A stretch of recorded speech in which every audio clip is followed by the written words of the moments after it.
considerar muchas de las cosas que he hecho como logros, porque es muy distinto verlo desde fuera como una cifra a la que llevas, como una cifra de seguidores, por ejemplo, que haber vivido el día a día. Es totalmente distinto.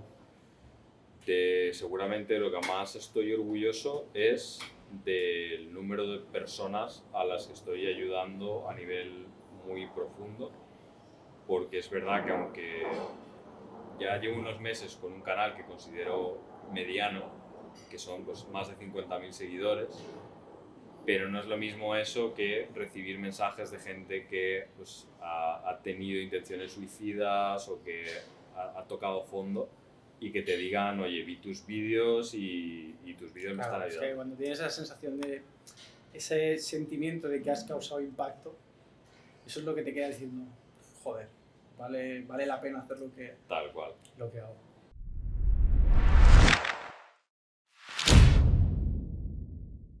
¿Qué pasa, compisanos? Hoy estoy aquí con Pablo Zamit, al que ya muchos conocéis y si no lo conocéis lo vais a conocer hoy. ¿Vale? Él, para quien no lo sepa, él también tiene un canal de YouTube con más de 60.000 suscriptores, tiene 3 libros publicados, ¿no? A mi nombre. A tu nombre, un montón de cursos, y no solo eso, sino que además ha impactado en la vida de miles de personas, tanto en España como en América Latina. Así que, nada, Pablo, muy buenas. ¿Qué tal? Muy bien, perfecto. Estamos aquí en un sitio precioso, gracias a nuestro amigo Jonathan. Así que no podía imaginar un lugar mejor para hablar contigo y conocerte por primera vez. Sí, es verdad, nos conocíamos de antes, de mensajes, de vídeo y tal, pero es la primera vez que nos conocemos en persona, lo cual ha sido también una muy buena experiencia. Así que, pues nada, estamos con Pablo Zamit, también conocido como el activista del NoFap, que mucha gente se estará preguntando qué es el NoFap, del que se habla tanto, sobre todo en la temática y en el canal de Pablo. Y sobre todo es una pregunta que muchas veces también me he preguntado, aparte de qué es el NoFap, cómo empezó Pablo Zamit, cómo descubrió, qué circunstancias personales tuvo en su vida para descubrir el NoFap e indagar sobre el tema. Bueno, la forma rápida de definir NoFap es una comunidad de hombres de todo el mundo que experimentan con los beneficios de no consumir pornografía y de no masturbarse. Tiene luego varias modalidades que te pueden llevar también a la retención seminal completa, pero NoFap, digamos que es una versión moderna de pues, una sabiduría que ha estado en muchas culturas de todo el mundo, porque muchas culturas han atribuido un poder especial al semen, porque al final es un ingrediente esencial de la creación de la vida, ¿no? Pero el movimiento moderno, que pues, tiene apenas 1 o 2 décadas, y que ha surgido porque los hombres del mundo se han podido poner en contacto a través de internet, básicamente, se llama así, NoFap, y yo lo descubrí precisamente también de casualidad a través de internet. Descubrí un vídeo en inglés que hablaba de este reto, porque se hace este reto de 90 días sin pornografía ni masturbación. Entonces yo lo probé y creo que en el día 2 o 3 ya había caído. Entonces yo soy bastante obcecado y también pues en esa época eso me hirió al ego un poco. Y estaba iniciándome en el desarrollo personal, entonces dije, ¿cómo puede ser que yo caiga en el día 2 o 3 y no aguante más? Y ahí es cuando me di cuenta, observando los beneficios que tenía dejar de hacerlo y los síntomas que se reportaban del uso continuado de pornografía y masturbación, que igual era algo que me había estado lastrando desde mi adolescencia. Y efectivamente, conforme fui superándome y acumulando más días y viendo más beneficios, dije, vale, esto es algo que a mí me habían educado en la noción de que no tenía ningún daño a la salud ni al rendimiento, pero ahí me di cuenta de que estaba equivocado. Era incluso beneficioso, ¿no? También dice.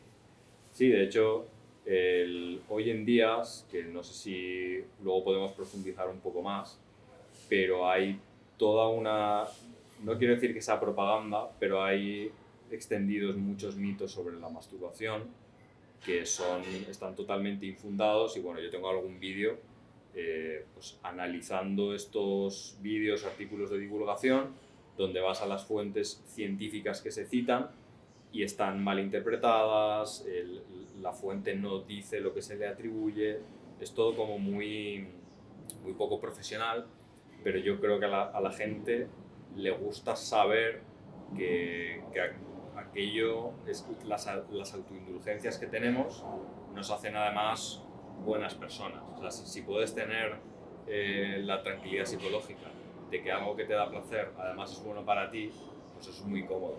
Si te dicen que a lo mejor no es tan bueno, pues puedes tener una disonancia que te haga, bueno, que te impida ver algo que yo, para mí es una verdad en el sentido de que yo lo he experimentado, básicamente. Claro, claro, que es así. Cuando tienes, normalmente es muy difícil, cuando hay algo que aunque está mal tú lo haces, pero te han vendido que está bien, luego pasa esa disonancia cognitiva de que tú dices, hostia, pues no puede ser que lo que me están diciendo que a mí me gusta, que yo hago, que sea malo. Entonces, claro, la gente es muy reacia, ¿no?, a hacer cambios en ese sentido. Sí. Tendemos a, pues, por eso nos gusta mucho comprar packs de ideas, ¿no? Entonces, yo prefiero identificarme con todo el pack de ideas que viene, pues cuando yo fui vegano, con el veganismo. Pues imagínate que te encuentras a un vegano que a lo mejor es un admirador de Pinochet, por ejemplo. Es como la gente dice, hostia, no puede ser, tú tienes que llevar una camiseta del Che Guevara, no me cuadra. Pero bueno, al final cuando uno intenta experimentar las cosas, investigar por uno mismo, se puede convertir en un rara avis que mezcle cosas de distintos packs de ideas, pero al final es que si tú crees que algo es verdad y te paras a buscar los fundamentos, puede que estés temporalmente equivocado, porque también eso pasa, pero por lo menos es porque lo has investigado tú y no porque lo hayas comprado así en pack, básicamente. Claro. Luego comentabas en tus vídeos también, en tus programas, por ejemplo, el programa como el sistema Antifab para que chavales dejen la pornografía y la masturbación. La verdad es que si os metéis en el canal de Pablo, que lo pondremos en la descripción del vídeo para que no lo conozcáis, la verdad es que hay algunos casos de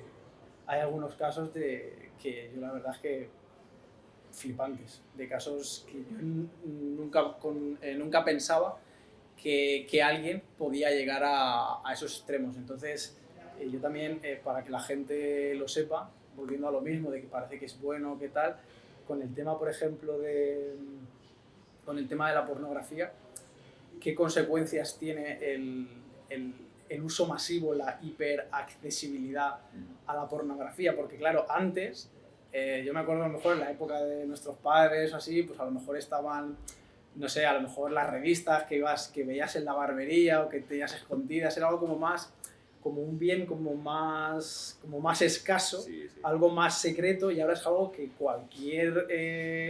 cualquier niño con un poquito de inquietud puede coger un teléfono, meterse en internet y tiene ahí un universo infinito puede ver en una tarde haciendo scroll más mujeres de las que a lo mejor su padre o su abuelo pudiera ver en toda su vida. Entonces, claro, ya qué consecuencias tiene todo eso, ya no solo con el tema de tanto a nivel mental como a nivel de salud, con el tema de la retención seminal y todo eso. Bueno, la lista de efectos adversos del uso de pornografía, de abuso de masturbación es bastante larga. A mí, por ejemplo, no me deja de sorprender la cantidad de chavales de 20-21 años que me vienen con disfunción eréctil, porque están acostumbrados a un nivel de estimulación tan alto en digamos, la autopráctica sexual, en masturbación, viendo porno, que cuando tienen una mujer real delante, como la estimulación no se puede comparar con lo que ellos han visto en ese ambiente artificial, no pueden tener erecciones. Y nosotros asociamos que la disfunción eréctil es algo ya pues, quizás de la andropausia, un poco más hombres 40, 50, 60, pero cada vez viene gente más joven con ese tipo de problemas. Luego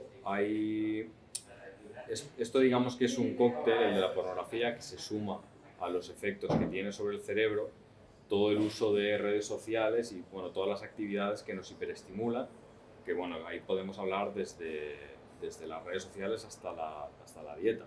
Al final se trata de estímulos artificiales ante los cuales el cerebro no está preparado y el cerebro se protege con una regulación que además es casi inmediata. En uno de los últimos vídeos puse un trozo de una entrevista con una psicoterapeuta, que ahora mismo se llama Ana, el apellido no lo recuerdo, pero sé que estaba en el podcast de Andrew Huberman, que no sé si lo conoces, que es un tío de Stanford. Sí, es un tío así con barba, ¿no? Sí. Y él la entrevista y esta chica es experta en tratar adicciones y concretamente ha tenido también a mucha gente con adicción a la pornografía. Y habla de que el sistema dopamínico está regulado así. Cuando tú tienes cualquier estímulo que se salga del umbral para el que tu cerebro está programado por naturaleza, pues hay un efecto péndulo hacia el lado contrario. Hay una desregulación, de ahí viene pues la disfunción eréctil, pero también la anedonia, que es prácticamente no tener ganas de hacer nada, falta de motivación, falta de concentración. Ahora, no solo es que la gente joven, digamos que esté habituada a un entorno con estímulos de fuentes muy distintas, sino que además su cerebro es como cada vez más débil para enfrentarse a eso, porque digamos que tener que prestar atención a focos distintos, eso es un estresor también.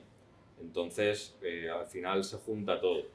Y yo, bueno, ahora estoy conduciendo una investigación bastante exhaustiva. Yo intento hacer referencia a fuentes científicas, aunque no me especializo en eso, ni tampoco creo que sea la única fuente válida de conocimiento, pero el libro que estoy intentando encarrilar ahora sí que va un poco por cuáles son las fuentes científicas de los beneficios de la retención seminal, y cada vez estoy más convencido de que, primero, la eyaculación pasa factura a nivel biológico. La eyaculación es un acontecimiento extraño y muy especial para la fisiología y por lo tanto pues toda eyaculación tiene efectos secundarios, y además creo que el soporte hormonal que hay detrás de una eyaculación es mucho más grande del que nos han hecho creer, porque los médicos que miran esto superficialmente lo que hacen es mirar lo que hay en el semen y decir, pues no tiene sentido pensar que por eyacular se va a perder nada, porque a lo mejor pues si hay 2 gramos de fructosa, eso no es nada. Y tienen razón en ese sentido, pero no hay que mirar solamente lo que acaba en la eyaculación, sino todo el proceso prehormonal de creación del esperma. Eso yo creo que tiene un coste biológico bastante más caro del que se puede detectar luego mirando. Esto es como decir que lo único que tú pierdes cuando haces ejercicio es lo que puedes encontrar luego en el sudor. No, han pasado muchas cosas antes que tú no vas a ver en el sudor. Y más o menos por ahí van. Para mí los daños suelo agruparlos en los daños neuroquímicos, que tienen que ver con agotamiento y desregulación de neurotransmisores, sobre todo dopamina, y luego para mí daños psicológicos en el sentido de daños a la autoimagen. Esto es algo bastante personal, sí. Pero normalmente cuando yo hablo con hombres de mi edad, cuando hago eventos en público, lo que sea, en realidad muchos de los hombres que utilizan la pornografía y la masturbación lo hacen porque no pueden acceder a lo que ellos realmente quisieran hacer, que es tener sexo, digamos, natural, tener sexo con otras personas. Muchas veces lo hacemos como un sucedáneo porque no podemos acceder a lo que realmente queremos, ¿no? Y esa especie de actitud donde tú te conformas con algo menor a lo que quieres crea una especie de indefensión aprendida y de inconformismo que yo creo que a nivel psicológico crea un bucle, y por eso a veces es tan fácil de detectar el cambio de actitud que hay cuando dices, mira, no me voy a conformar con menos de esto. Y a lo mejor fallo, a lo mejor no, pero ya estoy subiendo mis estándares, por así decirlo. Claro, ya esa persona pasa de lo que tú dices, de usar un sucedáneo, porque, hostia, es que como no ligo, pues al final acabo tirando del móvil, del ordenador. Luego eso también va, creo yo, que va minando la autoestima, de que subconscientemente va diciendo, al final acabo viendo esto porque no soy capaz de conseguir a otra persona, no soy a lo mejor lo suficientemente válido como para, no tengo el valor suficiente yo como persona para poder tener al final una relación con alguien, y es lo que tú dices, al final eso es un ciclo que se va retroalimentando y que al final es como una espiral. Si la paras, si la espiral no es excesivamente grande, pues seguramente revertirla te cueste poco, pero a medida que a lo mejor un chico lleva una espiral de muchos años, de mucha intensidad, volver a revertir eso, pues claro, es muy difícil. Y tú que tratas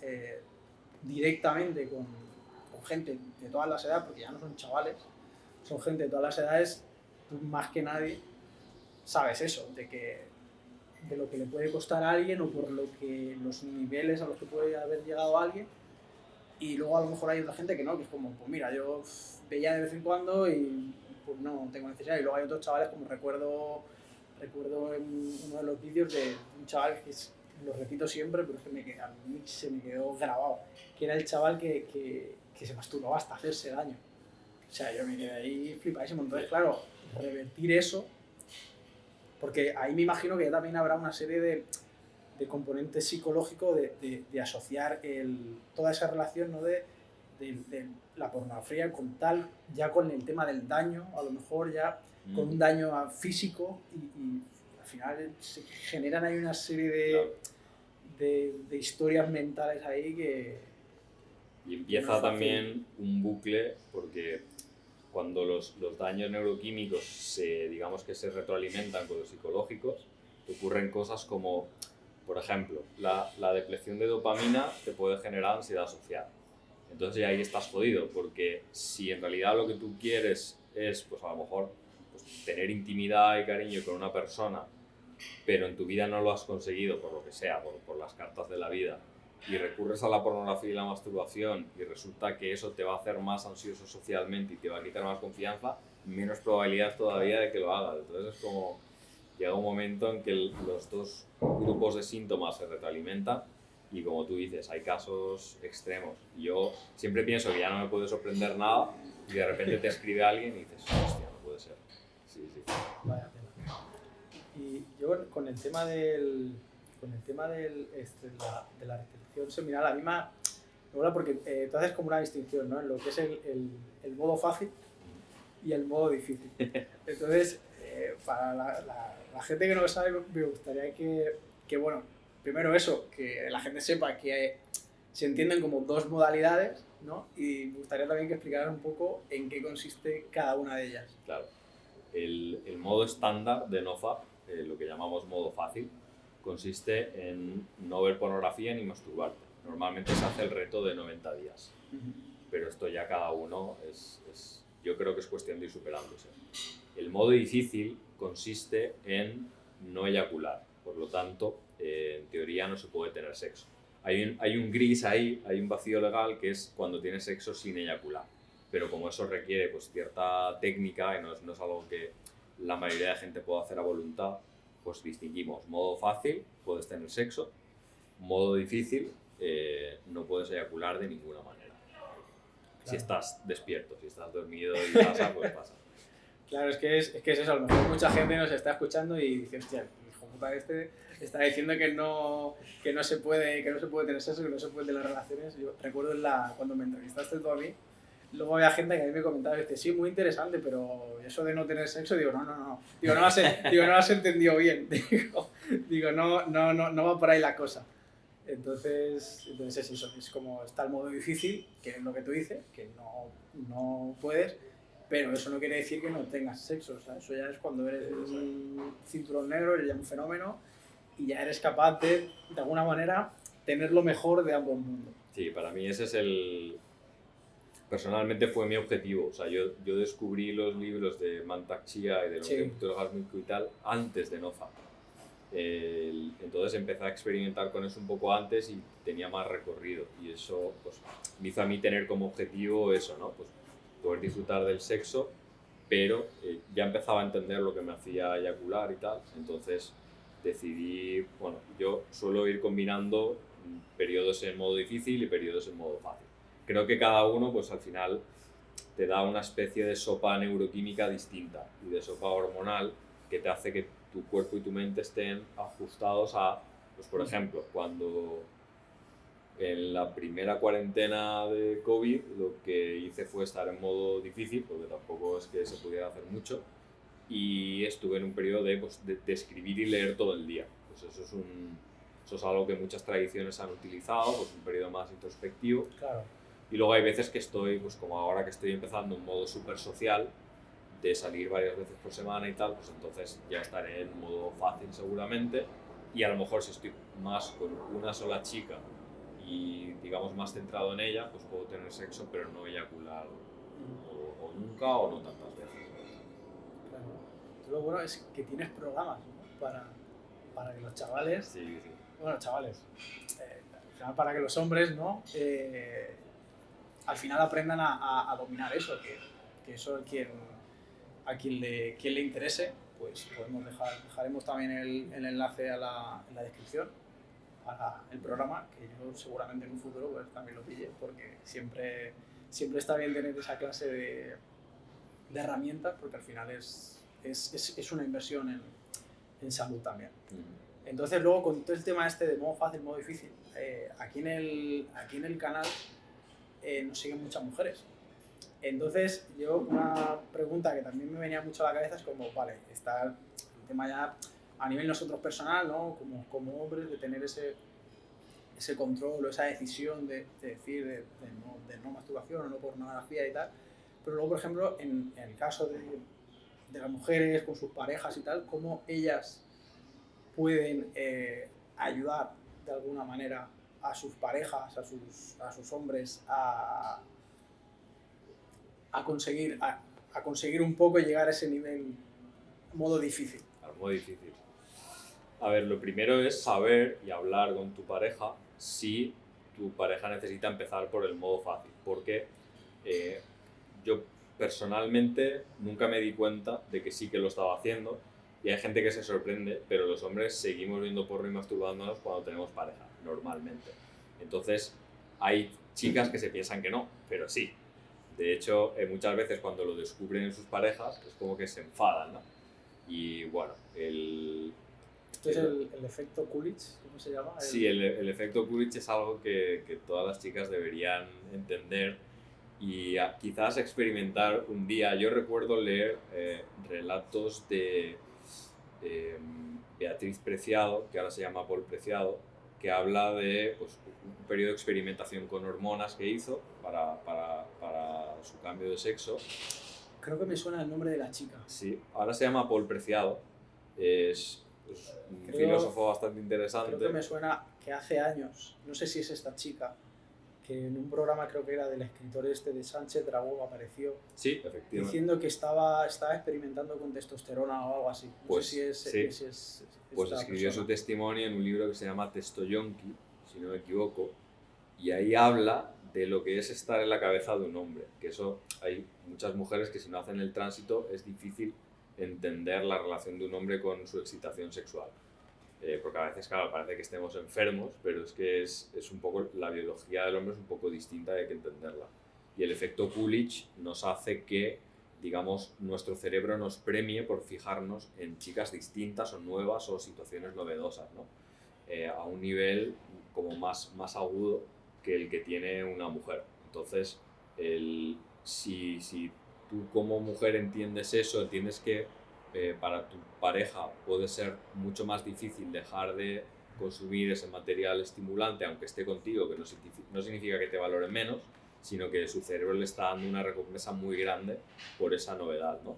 Entonces, primero tienes que saber si tu pareja necesita ayuda con eso, y si necesita ayuda, a lo mejor que puedes hacer es normalizarlo para que cuando él tenga esa urgencia, porque en los momentos en que el cerebro funciona bien es más fácil tener autocontrol, pero cuando la dopamina está baja y empezamos a tener síntomas negativos, lo mejor que podemos hacer es tener a alguien que nos escuche y con quien poder compartir, ¿no? Que a lo mejor, pues, quizá lo más valioso de los cursos que hago es eso, que es una comunidad donde pues, estás entre hombres que están pasando por lo mismo, entonces es muy útil.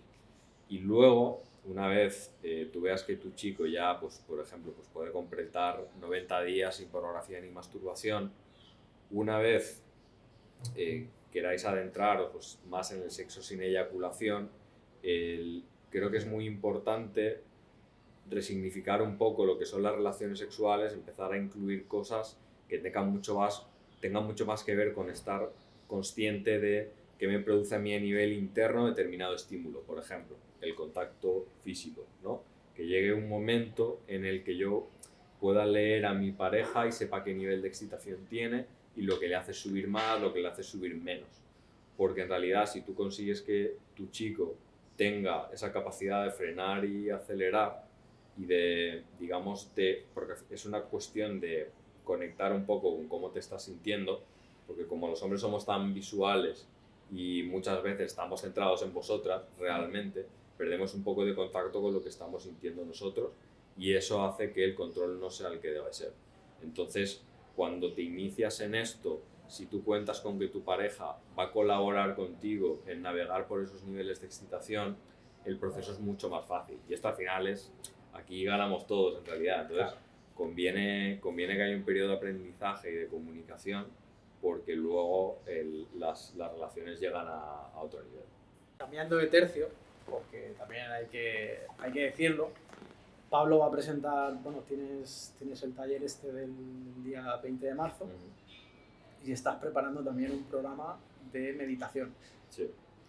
Entonces, mucha gente piensa que meditar es ponerte en la flor de loto y pegarte horas haciendo OM y realmente no es así. Entonces, también pues, me gustaría que, aprovechando que vas a hacer el taller y sin hacer mucho spoiler, ¿no? Pues también que nos explicaras un poco cuáles son algunos de los beneficios que tiene la meditación y que no se requiere tanto como la gente se piensa. Que se puede empezar de una manera... Yo tampoco es que sea yo un súper experto, ni mucho menos, pero sé lo justo para saber que no se necesita una barbaridad de dedicación o de horas para sacarle punta. Sí, claro. Esto al final se puede comparar un poco con el ejercicio, ¿no? O sea, al final tú inviertes un poquito y tienes un retorno mayor y cuando repites esa rueda, pues los retornos que tiene se acumulan más en el tiempo. Hay meditaciones, de hecho, en el repaso de bibliografía que he hecho, la meditación que a lo mejor más renta en cuanto a coste de tiempo y beneficios es la que se llama, creo que en español se suele decir meditación en la compasión, ¿no? Es Loving Kindness Meditation, que es como un poco, digamos que por hablar mal y rápido, en nuestro programa mental hay como dos opuestos que serían ese crítico interior que todos tenemos, ¿no? Ayer en la reunión del sistema Antifab hablábamos de que nadie te va a tratar tan mal como tú te tratas en tu mente, ¿no? Nadie tiene un crítico tan estricto como somos nosotros con nosotros mismos.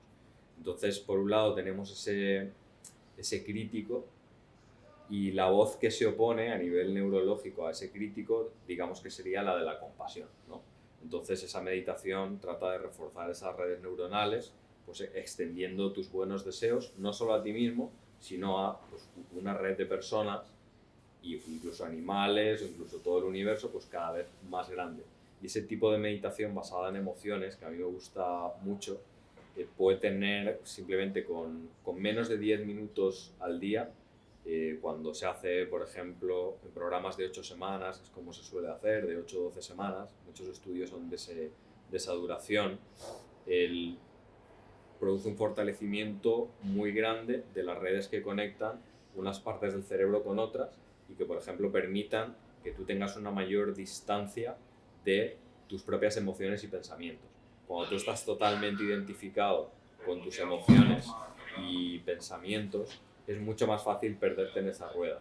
Pero cuando tienes una distancia, y esto se ha hecho, ayer por ejemplo estoy investigando sobre el uso en psicoterapia de la meditación y hay muchos estudios donde la meditación en otros no se consigue, pero cuando se hace de cierta manera, la meditación puede tener el mismo efecto que medicación, hablamos de enfermos depresivos graves, pero obviamente sin los efectos secundarios de muchos fármacos que a veces incluso, pues no sé, pues, se aprueban un poco a la prisa porque caducan las patentes anteriores y son menos lucrativos y tal. Entonces, eso es uno de los grandes beneficios que tiene. Y luego para todas las personas interesadas en mejorar su capacidad de atención, por ejemplo. Sí, eso tenía que apuntado también entre uno de los beneficios.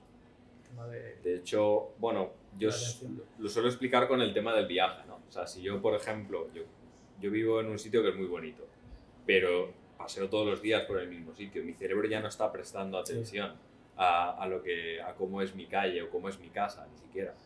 Pero claro, cuando yo vengo aquí y empiezo a mirar alrededor, mi mente está abierta, está captando todos los detalles y eso hace que todo se disfrute mucho más, ¿no?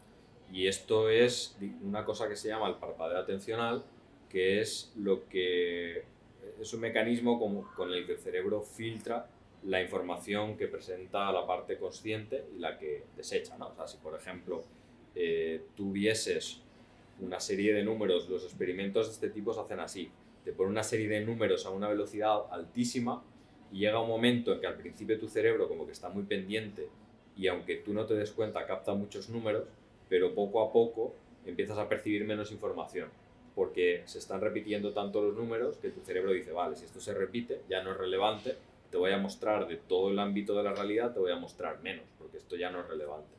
Y la meditación permite que esa doble capa de procesamiento de datos, que es el parpadeo atencional, pues sea más cercano a una situación de pues, lo que llamamos de presencia, que es de poder realmente percibir, que es lo que hacía, no sé, lo que hacía Sherlock Holmes, que es ver detalles, pero porque decía, es que tú miras pero no ves, ¿no? Le decía, ¿cómo se llamaba? Watson. Watson.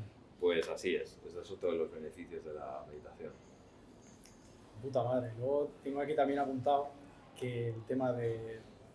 que este yo creo que es uno que nos suele pasar bastante. Hay uno que me llama mucho la atención, que es el de, por un lado, el de la reducción del dolor crónico, que en los artículos que me pasaste me quedé bastante impresionado.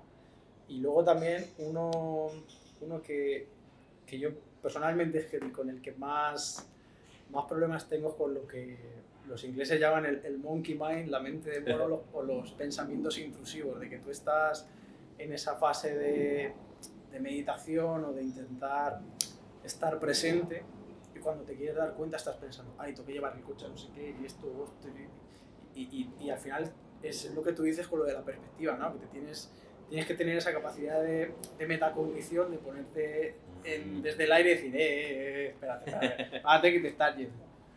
Y es verdad que y es eso, conforme poco a poco lo vas haciendo, yo hablo desde mi experiencia que con el tiempo te cuesta menos darte cuenta de que te estás yendo.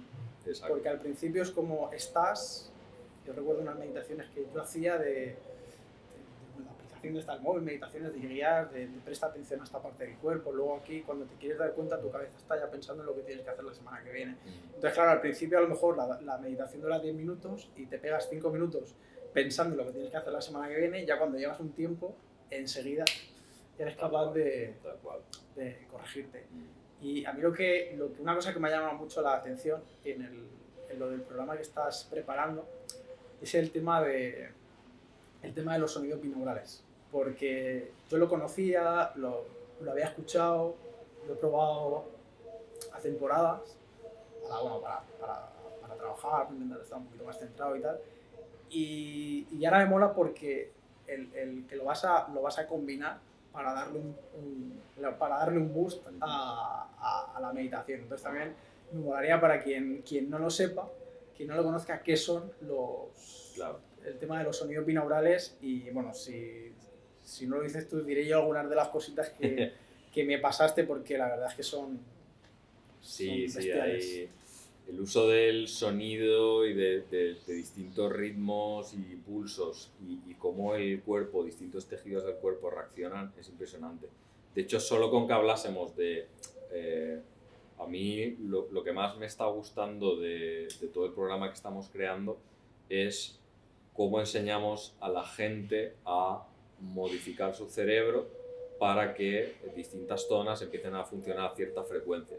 Vamos a decir que cualquier estado de consciencia implica una mezcla entre distintas ondas cerebrales. Ondas cerebrales es sencillamente que como el cerebro funciona a través de los impulsos electroquímicos, todo impulso eléctrico crea un campo y ese campo digamos que se puede medir y cuando se mide pues se mide en hercios y cuando te hacen un electroencefalograma pues se puede medir. Normalmente varias zonas del cerebro están a distinta frecuencia y de hecho pues según la coherencia que haya entre distintas zonas tú estarás en un estado mental u otro. Entonces, por ejemplo, el estado de vigilia se suele decir que implica que el cerebro funcione en una frecuencia beta alta.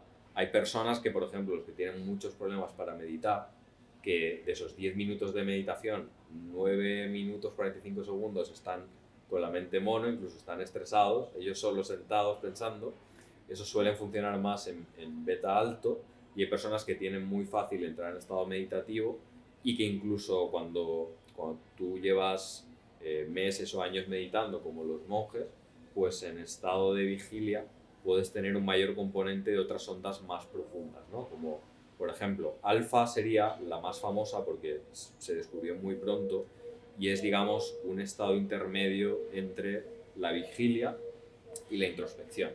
Ese es el estado que, por ejemplo, la teína del té verde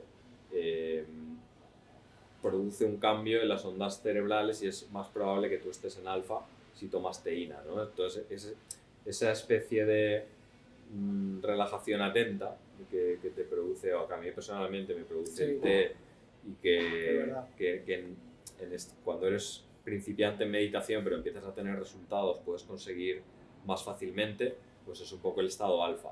Luego estaría el estado zeta, que digamos que sería el estado de la imaginación, de la visualización, que es por ejemplo, cuando haces estas meditaciones guiadas que te hacen que te imagines que vas por un sitio, que estás caminando por la playa, cuando tú empiezas ya a visualizar, ya te pones en ese estado, que es el estado del sueño con sueños, que se dice en yoga nidra, el sueño con contenido, la fase REM.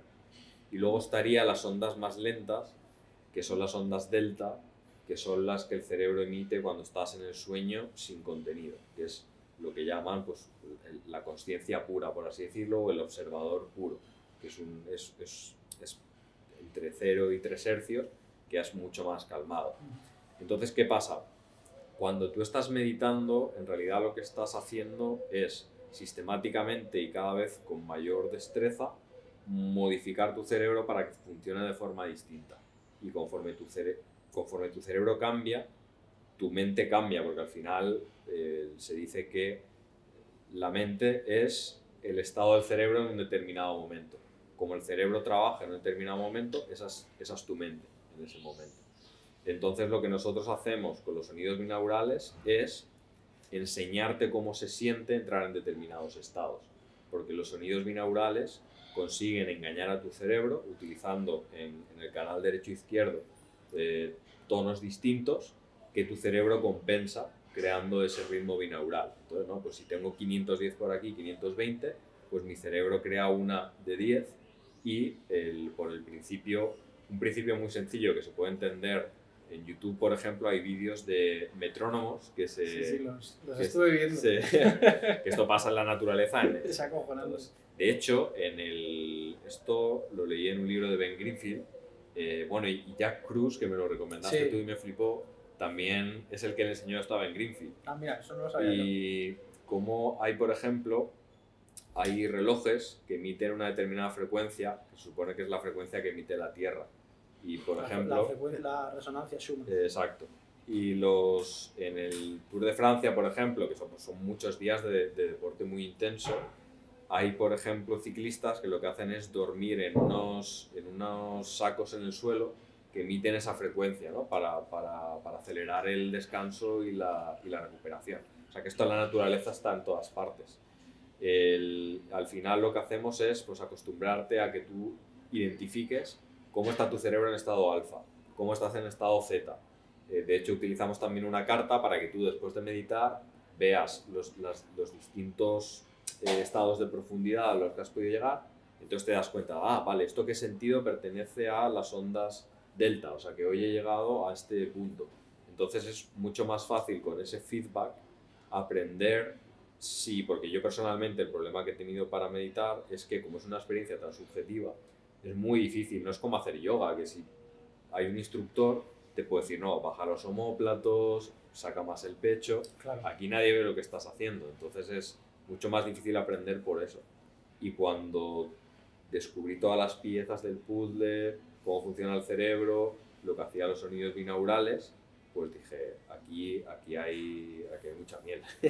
Claro, que Sí. es así. A mí me sorprendió mucho en los artículos que me pasaste, el del experimento que hicieron con los ratones, que les daban con... Ya no era con sonido, era con luz. Al final la luz el sonido es una vibración física, la luz al final es una oscilación electromagnética.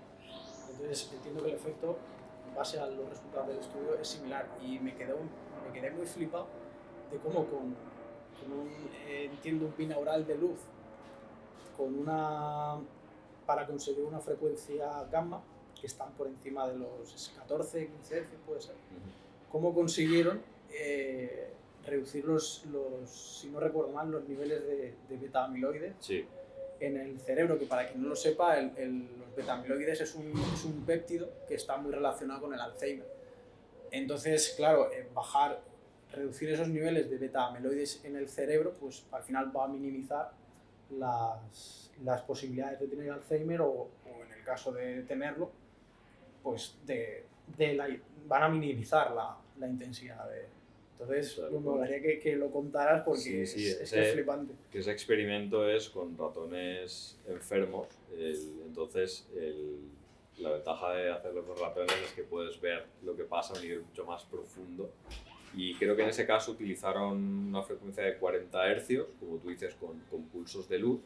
Al final el cuerpo tiene capacidad para adaptarse a distintos ritmos. Y de hecho, los fenómenos de sincronización de ondas cerebrales ya están medidos, en el sentido de, por ejemplo, madres e hijos que se miran y hacen contacto visual, se ve cómo sincronizan sus ondas cerebrales. Incluso cuando te comunicas con otra persona, ese fenómeno está estudiado. Y también he visto muchos casos de sincronización y que se detecten ondas gamma entre sanadores y pacientes, ¿no? Cuando hay experimentos así como muy extraños y difíciles de creer, donde también está asociado esta frecuencia gamma con mejoras en determinados tipos de cáncer, encogimiento de tumores, cosas que nos hacen pensar que hay una relación entre los cerebros que producen ondas gamma y determinados fenómenos de sanación. En este caso, con esa reducción de beta-amiloides, que creo que era el 50% de media. O sea, sí, creo que sí. Es algo bastante exagerado, sí. Entonces, no sé si eso Claro, no es... El campo de estudio de la meditación en general ya es muy exhaustivo y se producen miles de artículos al año, pero el uso de sonido todavía son experimentos que no sabemos si se podrá extrapolar a humanos y cómo se hará, pero hay cosas muy prometedoras donde se expone a, digamos, tejido aislado, animales y tal. Ya veremos con humanos, y yo creo que por lo que yo entiendo de fisiología y de cómo funcionan estos fenómenos, no tiene que haber demasiada diferencia, pero ya veremos. Qué bueno, brutal. O sea, Sí, yo es que flipé con eso. Sí. Y luego yo, una cosa que quería preguntarte también, porque bueno, yo pues eso, he experimentado un poquito con binaurales al margen de la meditación, pero así en tu experiencia o lo que hayas podido investigar, ¿cuánto tiempo más o menos suele llevar esa sincronización, ¿no? Como pasaba con los metrónomos, que empieza cada uno loco y luego llega un momento en el que ya todo se cuadra? Sí. Entonces, más o menos, ¿cuánto tiempo suele transcurrir desde que está, por decirlo así, un cerebro un poco caótico hasta que ya coge la resonancia del sonido? A ver, depende bastante del tipo de tecnología que se haya utilizado en la composición, del estado previo de la persona que va a meditar y de su experiencia. Porque si tú estás familiarizado con el punto a donde tienes que llegar, es mucho más fácil que tú, por feedback, vayas corrigiendo. Pero a mí esto me sorprendió cuando lo leí, porque esto sí que está más o menos investigado. En ondas alfa se puede entrar en 90 segundos. Una persona sin demasiada experiencia puede entrar en ondas alfa en 90 segundos. Sincronizarte con un sonido binaural en alfa en un par de minutos, sin ningún esfuerzo extra, se puede hacer. De hecho, con Juanjo, esta mañana hemos probado uno que hemos compuesto que dura como 9 minutos y es que uno lo puede notar, o sea, igual que cuando uno se despierta por la mañana, cuando nos despertamos venimos primero de delta, luego tenemos una fase de REM larga en zeta, a grandes rasgos, entonces cuando te despiertas tu mente trabaja distinta durante unos minutos, a veces una hora, porque como haces la transición desde alfa hasta beta más o menos, ¿no? Entonces uno puede notar ese cambio, ¿no? Que te cuesta adaptarte a la realidad un poco cuando has escuchado una cinta de sonidos binaurales que te ha hecho ajustar tus ondas cerebrales, también te notas así. Y Juan José ha notado eso y yo también cuando he probado los sonidos que estamos haciendo, porque hemos hecho pruebas con el productor y tal, en 2 minutos entras. Sí, sí. Brutal. Entonces, claro, el ritmo de aprendizaje de la meditación se acelera mucho. Porque, claro, a ver, en ondas alfa yo puedo enseñar a cualquiera a entrar, porque para entrar en ondas alfa o para que varias zonas del cerebro cambien a alfa, solo hay que hacer una cosa, que es cerrar los ojos. Quitas el input visual y el cerebro automáticamente cambia. Y de hecho yo creo que muchas de estas cosas que circulan por internet, de pues estos genios que hacían siestas para inspirarse, yo creo que en realidad lo que hacían era cerrar los ojos. Si tú eres capaz de cerrar los ojos y no dejarte atrapar demasiado, sino bueno, lo que llaman daydreaming en inglés, ¿no? Sí. Es simplemente darle vueltas a las cosas.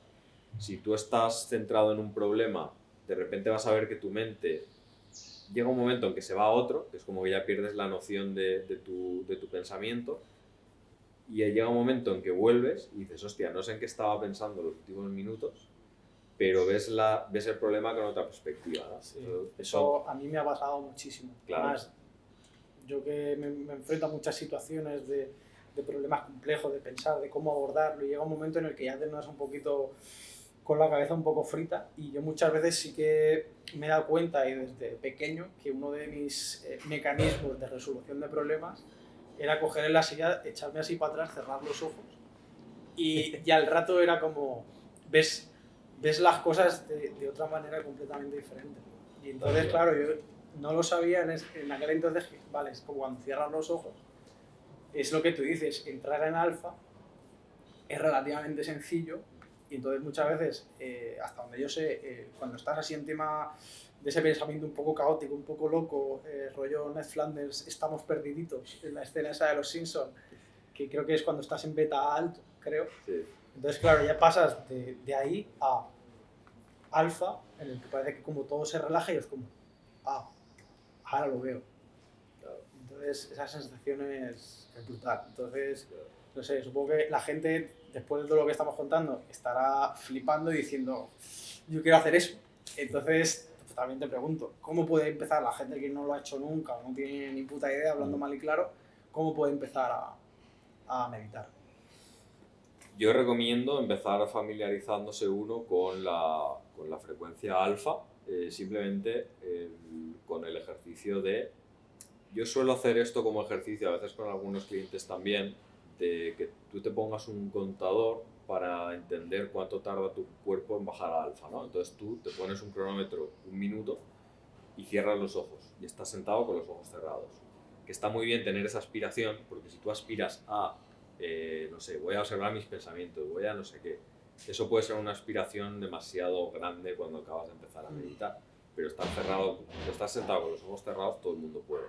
Te pones el contador 1 minuto, por ejemplo, y cuando acabe, te haces la siguiente pregunta. He perdido la noción de mis pensamientos, he estado concentrado todo este minuto. La siguiente ronda puedes hacer 2 minutos, la siguiente 3. Llegará un momento en que tú más o menos sepas cuánto tarda tu cerebro en desconectar. Esto es un buen, simplemente para tener algún tipo de medida, es muy bueno empezar con este ejercicio. Luego seguiría con, esto hay un montón de técnicas, porque otro de los métodos para bajar a alfa es centrarte en el cuerpo. Normalmente estamos en la cabeza. Hay técnicas como por ejemplo el grounding, que es básicamente conectar un poco con tu cuerpo, bajar esa energía en lugar de que todo suba a la cabeza y lo racionalices. Todo lo que sea poner consciencia en el cuerpo de los sentidos nos va a hacer bajar a alfa también. Luego seguiría con algunos ejercicios de visualización. Hay una técnica conjunta de meditación que se llama bueno, según cómo lo busques es Yoga Nidra o Nidra Yoga. Es como es un yoga psíquico que se llama, ¿no? Y que combina muchas técnicas y ahí tiene ejercicios muy sencillos de visualización, que eso ya te haría bajar un poco más a Z, por ejemplo. Bueno, Pablo, entonces, porque seguramente después de lo que me está contando, pues la gente se esté preguntando, hostia, ¿cómo puedo saber más de todo esto? Me queda se me ha hecho corto, tal, entonces, ¿cómo puede la gente seguir aprendiendo sobre el tema? Yo recomiendo que aprovechéis, sobre todo si veis el vídeo antes del 20 de marzo, vamos a tener un taller online donde vamos a enseñar una metodología que yo llamo Sprint, que consiste básicamente pues, en aplicar lo que es la metodología HIIT del ejercicio, pero al aprendizaje en meditación, ¿no? Reducir mucho lo que es el tiempo de entrenamiento, apoyándonos con estos sonidos binaurales y con ejercicios diseñados por mi equipo, después de haber estudiado un poco pues, cómo funciona el cerebro, cómo se hace el tránsito al estado meditativo, qué diferentes tipos de ondas hay. Entonces ahí vamos a hacer un entrenamiento gratuito, intensivo, para que todo el mundo pues, se pueda llevar ejercicios y familiarizarse un poco con ese cambio de actividad cerebral. Y ahí estaremos hablando del sistema de meditación binaural, donde lo que vamos a hacer es un programa donde progresivamente vamos a hacer que el alumno se familiarice con las distintas ondas cerebrales y le vamos a ayudar. Es un plan intensivo de un mes donde le vamos llevando cada vez más profundo con sonidos binaurales y ejercicios guiados que hemos creado nosotros. La idea es acelerar mucho el aprendizaje de meditación, que tú puedas llegar al nivel alto de personas que llevan años meditando, pues que llegues con un plan intensivo de un mes. Esa es la idea. De puta madre. ¿Y el taller es el domingo 20 de marzo? Domingo 20 de marzo. ¿A qué hora? A las 6 de la tarde de España. Madrid. De puta madre. Porque en Canarias... En Canarias cambia. De puta madre, pues ahí estaremos. Perfecto. Pues nada, lo dejamos aquí. Un placer. Y muchísimas gracias, Pablo. Un placer, tío. Por la entrevista. Encantado.